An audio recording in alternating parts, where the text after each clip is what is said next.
আসসালামু আলাইকুম প্রিয় দর্শক, সবাইকে স্বাগতম জানাচ্ছি। কেরানীগঞ্জ ঢাকার মধ্যে একটি ব্যস্ত ও ঐতিহাসিক স্থান।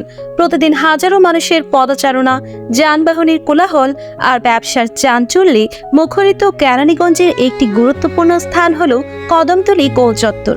এই গোল চত্বর শুধুই একটি যাতায়াতের কেন্দ্র নয়, বরং এটি কেরানীগঞ্জের জীবনযাত্রা, সংস্কৃতি এবং ইতিহাসের একটি মেলবন্ধন। আমাদের ড্রোন ক্যামেরার মাধ্যমে কদমতলী গোল চত্বরের উপরে এবং চারপাশে জীবনযাত্রার প্রতিচ্ছবি তুলে ধরার চেষ্টা করছি।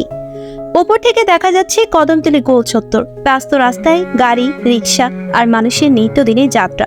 শহরের এই অংশটি যেন থেমে থাকে না। গোল চত্বরের কেন্দ্রে দাঁড়িয়ে আছে একটি মনুমেন্ট, যা স্মরণ করিয়ে দেয় কেরানীগঞ্জের ঐতিহ্য ও গর্বের প্রতীক। কদমতলী গোল চত্বরের আশেপাশে স্থাপত্যগুলো কম আকর্ষণীয় নয়। পুরনো ও নতুন স্থাপনার মিশ্রণে কেরানীগঞ্জ এক নীরব সাক্ষী। স্থানীয় মানুষদের সাথে কথা বলে আমরা জেনেছি এই চত্বরের ইতিহাস, এর গুরুত্ব এবং কালের পরিক্রমায় এর পরিবর্তন। কেরানীগঞ্জের কদমতলী গোল চত্বর শুধু একটি যাতায়াতের কেন্দ্র নয়, এটি শহরের সাংস্কৃতিক এবং সামাজিক জীবনের এক গুরুত্বপূর্ণ অংশ। এই চত্বর কেরানীগঞ্জের গতিময়তার প্রতীক, যেখানে ইতিহাস ও আধুনিকতা পাশাপাশি দাঁড়িয়ে আছে।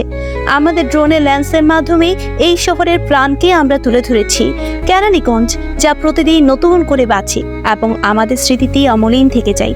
এই ছিল কদমতলী গোল চত্বরের গল্প, একটি শহরের হৃদয় স্পন্দন। দর্শক, আমাদের ডকুমেন্টারি যদি আপনাদের ভালো লেগে থাকে তবে অবশ্যই লাইক, কমেন্ট, শেয়ার করে পাশে থাকবেন। সবাইকে ধন্যবাদ। আল্লাহ হাফেজ।